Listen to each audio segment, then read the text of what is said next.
नमस्कार, मैं रणधीर कुमार और आज फिर से आप लोगों के बीच पंचायती राज के विषय पर चर्चा करूंगा। ये तकरीबन आधे घंटे का मैसेज होगा। आप इसे गौर से सुनिए और शेयर भी करें, कमेंट भी करें, अपनी अपनी जानकारी भी दें।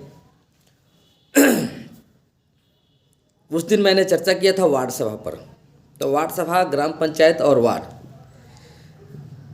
सभा के बाद पंचायत में कार्यकारिणी की बैठक होती है, मुखिया और जो संबंधित अधिकारी होती हैं, उसके बाद आम सभा लगती है। इसका मेन ये त्रिस्तरीय पंचायत क्यों है, ये जानना बेहद ज़रूरी है। त्रिस्तरीय जो होता है पंचायत, एक ग्राम पंचायत, प्रखंड की पंचायत और जिले की पंचायत। प्रखंड की पंचायत बोले तो पंचायत समिति और जिले की पंचायत बोले तो जिला परिषद। जिला परिषद के अध्यक्ष होते हैं वहाँ पर मेन, और पंचायत समिति में प्रमुख होते हैं वहाँ के मेन। अच्छा, अब पंचायत समिति जो होती है वो उनके सदस्य कौन कौन से होते हैं ये पहले जानना जरूरी है। जो डायरेक्ट जो चुनाव जीत करके जो पंचायत समिति के लिए लड़ते हैं, एक तो वो हो गया पंचायत समिति के मेंबर, और वो जिस प्रखंड की मैं बात कर रहा हूँ, जिस पंचायत समिति की बात कर रहा हूँ मैं, वो उस प्रखंड में जितने भी मुखिया, किसी में 13 होंगे, किसी में 12 होंगे, किसी में 14 होंगे, किसी में 16 होंगे, वो भी उस पंचायत समिति के मेंबर होते हैं। ठीक है। और कौन कौन से मेंबर होते हैं पंचायत समिति के? अगर किसी एमएलसी का घर उस प्रखंड के अंदर में पड़ता है तो वो भी उस पंचायत समिति के मेंबर होंगे। अगर किसी राज्यसभा सांसद का घर उस पंचायत समिति के अंदर में है, उनका घर, तो भी वो पंचायत समिति के मेंबर होते हैं। स्थानीय जो विधायक हो आपके विधानसभा क्षेत्र में, जो विधायक हो गए, जितने भी उनके विधानसभा में पंचायत समिति के मेंबर, वो सबका वो मेंबर होते हैं। और स्थानीय जो सांसद हुए वो भी उस पंचायत समिति के मेंबर होते हैं। अब पंचायत समिति का प्रमुख अगर सांसद महोदय को या विधायक महोदय को, एमएलसी महोदय को लेटर भेजेंगे नहीं कि पंचायत समिति के मीटिंग में आना है आपको, तो सांसद महोदय और विधायक महोदय क्यों जाएंगे वहाँ पर? उनको आना है, उनको लेटर भेजना है। प्रखंड के पंचायत राज पदाधिकारी जो उनका पहले तो वीडियो थे, प्रखंड कार्यपालक पदाधिकारी, अब प्रखंड पंचायत राज पदाधिकारी प्रमुख के कार्यपालक पदाधिकारी हो गए। उनकी ड्यूटी है सभी को लेटर भेजना उस पंचायत समिति के मीटिंग में आने के लिए। ठीक है। और तमाम जो 29 जो विभाग होते हैं पंचायतों के अंदर में, 29 विभाग के प्रखंड स्तरीय कर्मचारी, जैसे शिक्षा प्रसार पदाधिकारी, प्रखंड शिक्षा प्रसार पदाधिकारी, प्रखंड चिकित्सा पदाधिकारी, प्रखंड कृषि पदाधिकारी, वो प्रखंड के जो भी इंजीनियर होते हैं, जेई होते हैं, तमाम ये 29 विभाग, 1-2 विभाग नहीं है, 29 विभाग उस पंचायत समिति के मेंबर होते हैं। दूसरी एक और चीज़ महत्वपूर्ण, जैसे कि सांसद में 7 स्थायी समिति होती है, विधायक में भी 7 स्थायी समिति होती है, जिला परिषद में भी 7 स्थायी समिति होती है, और पंचायत के जो पंचायत समिति होते हैं उसमें भी 7 स्थायी समिति होते हैं। और उस 7 स्थायी समिति के हर एक पंचायत के समिति जो होते हैं वो उसका मेंबर होते हैं। अब मान के चलिए किसी विधानसभा में अगर किसी विधायक ने आवाज़ उठाया, वहाँ पंचायतों के अंदर में इंदिरा आवास, जिसको अब हम लोग प्रधानमंत्री आवास कहते हैं, उसमें 30,000 40,000 घूस ले रहा है लोग। अगर वो विधानसभा में सांसद महोदय आवाज़ उठाते हैं कि ऐसे ऐसे वही बिहार में हो रहा है, पर तमाम विपक्षी पार्टी जो है सरकार को घेरने के लिए अलूल जलूल, मतलब आवाज़ तो उठाता है। तो वास्तविक बात है कि प्रधानमंत्री आवास में घोटाला हो रहा है, या उसमें जो उनका नाम नहीं भी पढ़ना चाहिए था उनका भी नाम पढ़ रहा है, जो ज़रूरतमंद जो लोग हैं उनको नाम नहीं पढ़ रहा है, और जिनका नहीं है, क्योंकि वार्ड सभा नहीं हो रही है। वार्ड सभा होता, उसमें 50, 60, 100 लोग बैठते, तभी ना उसमें व्यक्ति चयन होता। यहाँ तो वो काम हो नहीं रहा, वहाँ तो दलाल और सब मिल करके उसका नाम चयन करते हैं। जो पैसा देता है, घूस देता है, उसका नाम प्रधानमंत्री आवास में आता है। अब वो पंचायत समिति में लोक निर्माण समिति होता है, जैसे 7 समिति जो मैंने बताया आपको, शिक्षा समिति, स्वास्थ्य समिति, लोक निर्माण समिति, वैसे ही 7 निर्माण समिति, एक लोक निर्माण समिति होता है, उसमें का सचिव उसका जो सदस्य होते हैं पंचायत समिति के मेंबर होते हैं। अगर उस पंचायत समिति में विधायक को बुलाया जाता, उसमें इस बात की चर्चा होती कि हाँ प्रधानमंत्री आवास में किस किस पंचायत में इतना घूस ले रहा है, तो उसमें उस लोक निर्माण समिति के जो सदस्य होते हैं, जो पंचायत समिति के मेंबर हुए या प्रमुख उसका अध्यक्ष हो गए, तो वो लोक निर्माण समिति के द्वारा उसमें स्थल जांच होगी और जो व्यक्ति जिसका नाम प्रधानमंत्री आवास में चयनित होगा, उस व्यक्ति से अगर पूछा जाए कि हाँ भाई तुमसे कोई घूस मांगा है, 5,000 हो, 10,000 हो, 20,000 हो, 25,000 हो, तुमसे कोई घूस मांगा है, अगर वो घूस साबित होता है कि वो व्यक्ति अगर बोल दे कि हमसे इतना घूस लिया गया है या हमसे मांगा गया है, तो फिर वही पंचायत समिति का जो लोक निर्माण समिति जो होती है, वो अगली जब बैठक होगी पंचायत समिति में 2 महीने के बाद, इस बात को वहाँ पर रखेंगे कि हाँ फलाने जगह पर गए, फलाने व्यक्ति ने ऐसा ऐसा बोला कि हमसे प्रधानमंत्री आवास में ही घूस लिया गया। अब वो जो प्रमुख हुए वो जिला परिषद के सदस्य होते हैं, और जिला परिषद के पास पावर है कि पंचायती राज अधिनियम की धारा 160, याद कर लीजिएगा, पंचायती राज अधिनियम की धारा 160 में जिला परिषद के पास पावर है किसी भी पंचायत को भंग करने का। वहाँ की ग्राम पंचायत, पंचायत का मतलब क्या, ग्राम पंचायत और वार्ड और मुखिया, ये दोनों से होता है ग्राम पंचायत। ये जिला परिषद के पास पावर है, अगर वो साबित तो हो गया कि इस पंचायत में ऐसे घूसखोरी हो रही है, तो वो जिला परिषद जो अपने जिले के कलेक्टर है उनको लिख करके दे सकता है कि फलाने पंचायत में ऐसे ऐसे गड़बड़ी पाई गई है, इसको भंग किया जाए और फिर से चुनाव कराया जाए। लेकिन 20 साल 22 साल हो गया पंचायती राज अधिनियम बने हुए, आज तक किसी जिला परिषद ने ऐसा कुछ कृत किया है? तमाम घूस लिया गया या घोटाला हो गया, प्रधानमंत्री आवास हो, चाहे मनरेगा हो, ट्रैक्टर से लेके मट्टी कटाई हो, जेसीबी से खनवा दिया, अंगूठा के निशान लगा करके पैसा निकल गया मनरेगा से, वो गया मुखिया जी को निकाल के, जिस भी आदमी को पैसा दे दिया वो मनरेगा वाला 500 रुपया या 300 रुपया खुद रख लिया, बाकी पैसा उधर दे दिया। तो ये सब जो है अगर आप और हम जानेंगे नहीं, समझेंगे नहीं, वोट देने के लिए तो लोग दे देता है वोट, किसी को चचा को दिया, चाची को दिया, पट्टी को दिया, फरीक को दिया, लेकिन जो जनप्रतिनिधि जिनके अधीन में ये पूरा सिस्टम है, प्रधानमंत्री मोदी जी का काम है अपना फंड भेजना, नीतीश कुमार जी का काम है अपना फंड भेजना, और काम जो कराता है वो पंचायत, ग्राम पंचायत निगरानी करने का काम पंचायत समिति का है। अब वो पंचायत समिति निगरानी ही नहीं करेगा तो पंचायत के अंदर में तो मतलब घूसखोरी होगी ही, लूट होगी ही, और यहाँ से बैठ करके यहाँ गाली दीजिए मोदी जी को, नीतीश कुमार को। अगर अब जिस विधायक को आप चुनते हैं, आप उस विधायक के से भी पूछिए कि भैया आप हमारे पंचायत के या प्रखंड में जो पंचायत समिति की बैठक होती है उनमें आप बैठक में शामिल क्यों नहीं होते? क्योंकि विधायक के पास भी पावर है पंचायत को भंग करने का। सिर्फ यहाँ पर बिहार में स्थिति ये है कि यहाँ पर हिंदू मुस्लिम जाति में बटे हुए हैं, धर्मों में बटे हुए हैं, कोई मोदी समर्थक है, कोई कांग्रेस समर्थक है, कोई लालू जी का समर्थक है, आम पब्लिक तो कोई है ही नहीं। इसका कारण जो है राजनीतिक पार्टियाँ या जनप्रतिनिधि वोट हर साल लेती है और जनता को, उसी जनता को चूना भी लगाती है, और हम और आप कोसते रह जाते हैं।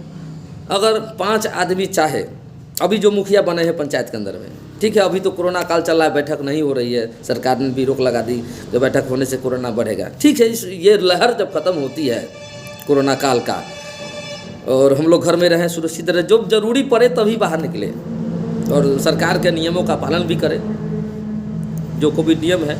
क्योंकि मैं अभी अकेला यहाँ बैठा हूँ, यहाँ कोई है नहीं, इसलिए मैं आपसे बात कर रहा हूँ। अब जो पंचायत के अंदर ये पंचायत समिति जब बैठक करती है तो मान के चलिए राजा पाकर प्रखंड की मैं बात कर लेता हूँ। यहाँ 13 पंचायत है, लमसम 18-19 पंचायत समिति के मेंबर होंगे और 13 पंचायत के मुखिया वो भी उस पंचायत समिति के मेंबर होंगे।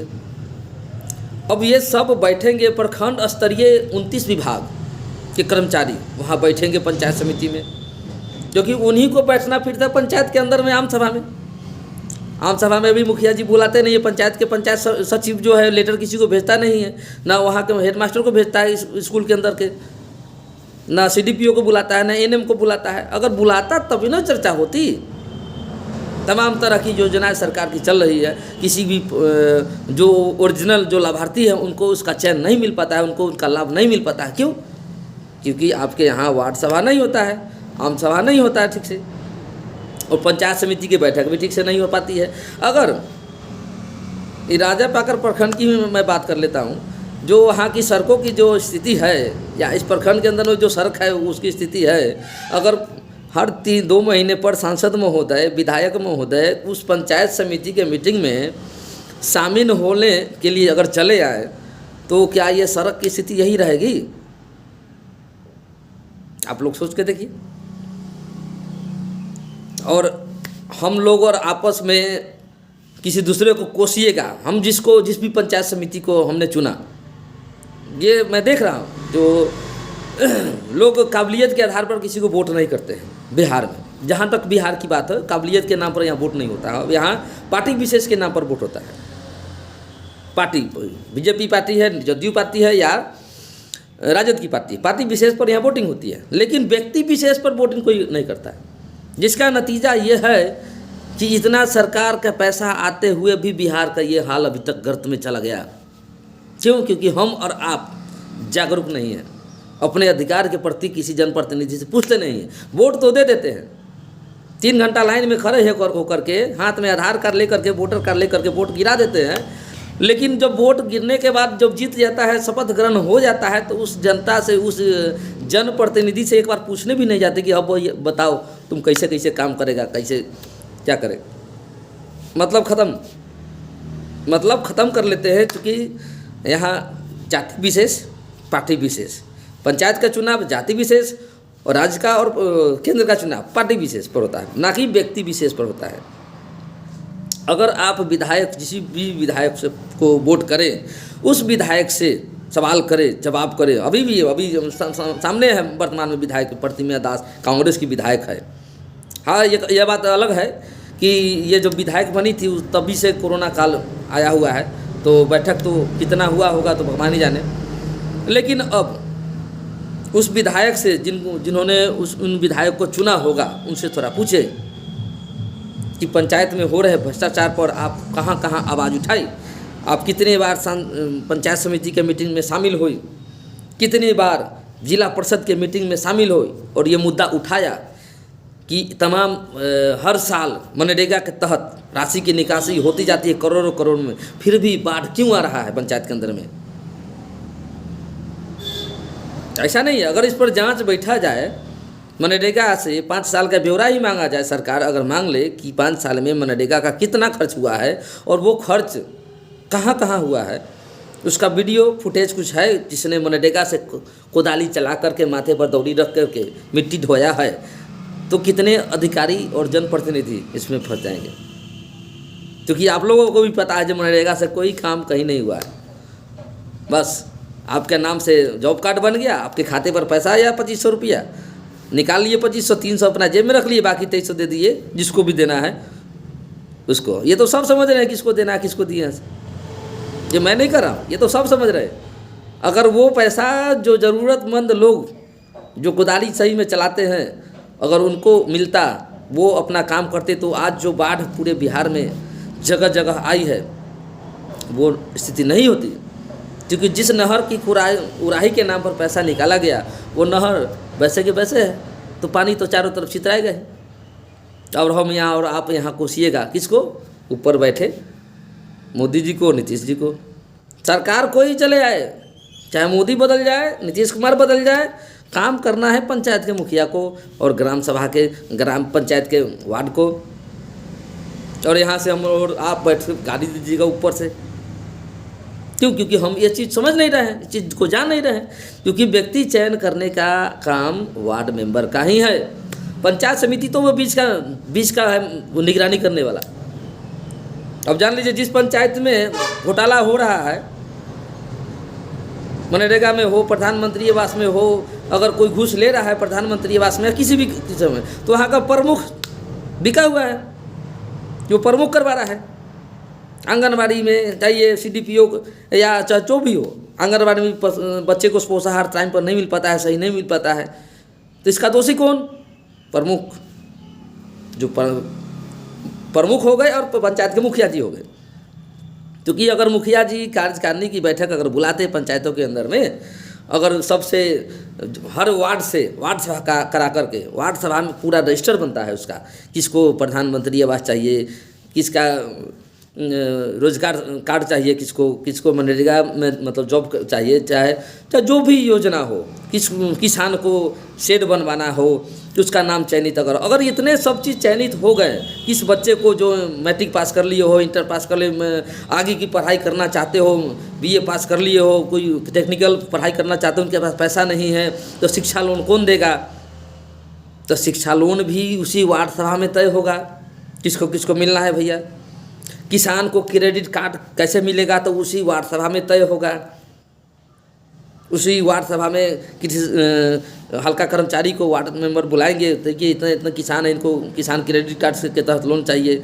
फिर वही लेटर जाएगा पंचायत के मीटिंग में, वहाँ पास होगा, वहाँ से मुखिया जी पोथा पत्री लेकर के जाएंगे प्रखंड में, प्रखंड स्तर के बैंकर समिति बैठते हैं, वहाँ भी लिखा गया कितने लोगों को प्रधानमंत्री आवास, चाहे जो भी योजना चयन हुआ वार्ड के अंदर में, चाहे शिक्षा लोन हुआ हो, मवेशी पालन के लिए लोन हुआ है, बकरी पालन के लिए लोन हुआ है, मछली पालन के लिए लोन हुआ है, तो वो बैंकर समिति, प्रखंड स्तरीय बैंकर समिति वहाँ बैठते हैं प्रखंड के अंदर में, वहाँ का हेड होते हैं प्रमुख।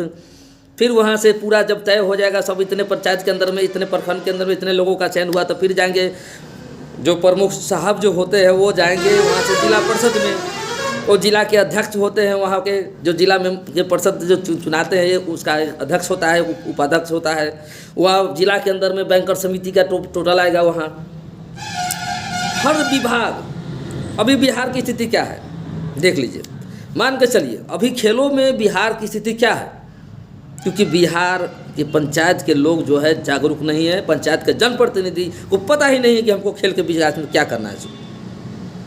तो सरकार ने ये ऐसा थोड़े है सरकार खेलकूद के लिए पैसा नहीं दे रही है। हर वार्ड में है, वार्ड में तय कीजिए कौन सा फील्ड है, कौन सा ग्राउंड है, अगर वो ग्राउंड नहीं है तो उसको मनरेगा के तहत ग्राउंड को विकसित कीजिए और वहाँ बच्चों को खेलकूद का आयोजन करवाइए हर साल में, उसमें से चुनिए बच्चों को। क्या सचिन तेंदुलकर बिहार में नहीं है, सिर्फ मुंबई में है, महाराष्ट्र में है? अभी देख रहे हैं भारतीय क्रिकेट टीम में मुश्किल से 1-2 बिहार के खिलाड़ी है। क्यों? क्योंकि यहाँ पंचायत के, हमारे पंचायत के जो भी जनप्रतिनिधि है उनको पता ही नहीं कि हम खेल पर क्या कर सकते हैं। तमाम तरह के खेल है, कबड्डी है, कुश्ती है,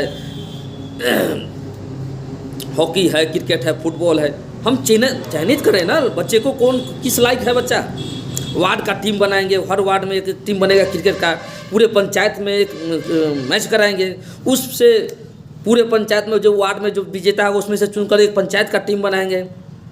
उस प्रखंड में कितने पंचायत है उस सबका एक टीम बनेगा, प्रखंड में उसका मुकाबला कराएंगे, फिर पर उसमें से एक प्रखंड का टीम चुनाव होगा, फिर पूरे ज़िले में जितने भी प्रखंड है उस प्रखंड के टीम से मुकाबला कराएंगे, फिर उसमें से जिला का टीम तैयार होगा, फिर उस जिले के टीम से राज्य के अंदर में मुकाबला करवाएंगे, फिर राज्य का एक टीम तैयार होगा। ये सब पर पैसा सरकार देती है। क्रिकेट के लिए बॉल, बैट, विकेट सब खरीदने के लिए सरकार देती है। कौन कहता है जो नहीं देती है सरकार? लेकिन जनप्रतिनिधि को पता ही नहीं है कि ये पैसा कहाँ गया, किधर गया। ये तो प्रमुख साहब मुखिया जी बताएंगे ना। अभी तक खेलकूद में बढ़ावा नहीं मिल पा, बिहार पीछे इतना है। क्यों? क्योंकि हम और आप जिनको जागरूक जानते नहीं हैं, और जो जनप्रतिनिधि जानते हैं वो बताना नहीं चाहते हैं लोगों को, तो कैसे विकास होगा भाई? कैसे नौकरी होगी, कैसे रोजगार बढ़ेगा? अब मान के चलिए आप,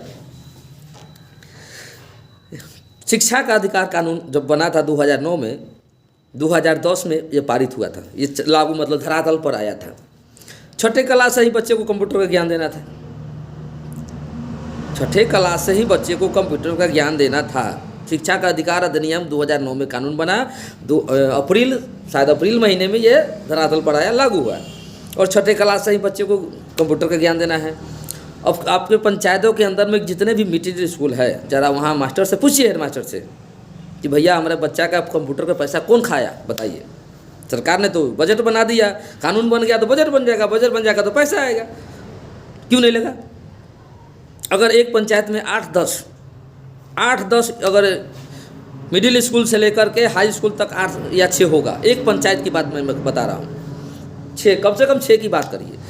अगर पूरे राजापाकर प्रखंड में 13 पंचायत है तो 13 का 78, या आप जो भी हो पढ़ाई में, अब उतना अब गुना कर दीजिए, 13 से 6 17 हो गया मान के चलिए।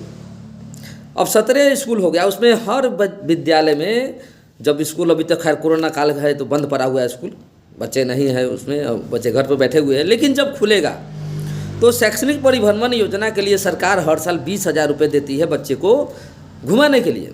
शैक्षणिक परिभ्रमण मतलब क्या है? सिर्फ घुमाना नहीं है, अब गोल घर घुमाना है। तो गोल घर क्यों बना था, इसके बारे में जानकारी भी देना है, उसका पैसा भी अलग से आता है, क्योंकि वहाँ गाइड रहना है, गाइड बच्चे को बताएगा ये गोल घर क्यों बना था। जब वो जानेंगे तभी तो मैट्रिक की परीक्षा में, एग्जाम में सवाल आएगा उसमें, तो गोल घर क्यों बनाया था, तब ना बच्चे जवाब देंगे। अब बताइए, अगर 70 स्कूल एक प्रखंड के अंदर में मिडिल से लेकर के हाई स्कूल बनता है, तो 70 स्कूल में 2-2 बस एक साल में भाड़ा होगा बच्चे को घुमाने के लिए, तो 70 दूनी 140 बस भाड़ा हो गया।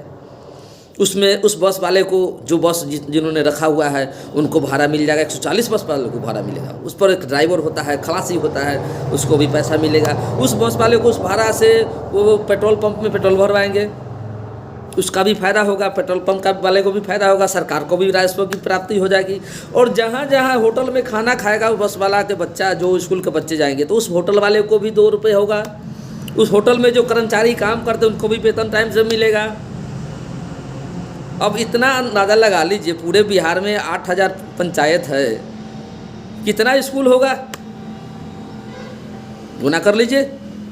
एक पंचायत में 5-6 स्कूल, गुना कर लीजिए 8,000 से कितना स्कूल होगा। और हर स्कूल में शैक्षणिक परिभ्रमण का पैसा आता ही है, ऐसा नहीं कि नहीं आता है। सरकार हर साल शिक्षा पर जो बजट लगाती है, स्वास्थ्य पर जो बजट देती है, चाहे कोई भी चीज़ का बजट होता है, पैसा नहीं रुकता, सरकार डाल देती है। और कौन खा गया? अब जिला शिक्षा अधिकारी है, तो वहाँ के प्रमुख होंगे मेंबर जो प्रखंड के, तो वो चर्चा नहीं करेंगे कि सर हमारा बच्चा प्रखंड के अंदर में जितना स्कूल है उसमें बच्चा को घुमाने के लिए पैसा कहाँ है।